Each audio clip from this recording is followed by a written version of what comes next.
Où justement ce plan quinquennal. Aujourd'hui, les membres de la délégation transpartisane dont vous faisiez partie ont fait le point aujourd'hui sur le déplacement à Paris où ils sont allés plaider la cause de la Nouvelle-Calédonie. On les écoute et on en reparle juste après. C'est un reportage de Laura Chintu et Nicolas Fasquelle. Ils avaient pour mission de défendre à Paris le plan 2024-2029 de reconstruction et d'accompagnement de la Nouvelle-Calédonie.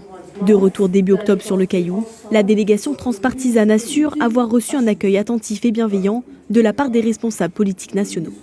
On est très satisfait au regard de ce qu'on a pu entendre dans le discours politique général du Premier ministre à l'Assemblée nationale. On est essentiellement parti travailler sur la reconstruction et que sur les refondations et c'est tout ce qui vient après. Donc c'est le travail du plan S2R qui est porté par le gouvernement et qui sera présenté prochainement au ministre de l'Outre-mer.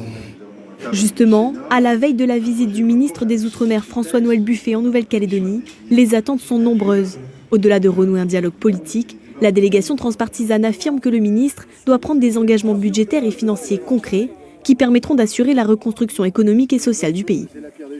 Nous, on doit être aidés d'abord sur la durée, 5 années et pas au moins le mois, de manière significative, 500 milliards de francs CFP sur ces 5 années à venir. Et puis enfin, au travers non pas de prêts, mais de subventions. Et là, tout de suite, si rien n'est fait, on finira par des émeutes de la faim à la fin de l'année 2024 ou au début de l'année 2025, c'est-à-dire une véritable insurrection sociale, alors qu'on a déjà connu une insurrection politique. Plus ces aides tarderont, plus il sera compliqué de relancer la machine économique. La délégation transpartisane parle également d'une seule voix lorsqu'elle assure que l'État porte la responsabilité morale et matérielle de venir au chevet de la Nouvelle-Calédonie, en précisant qu'aucun dialogue apaisé ne sera possible sans l'assurance d'un retour à l'ordre républicain et à un climat de sécurité pour l'ensemble des Calédoniens.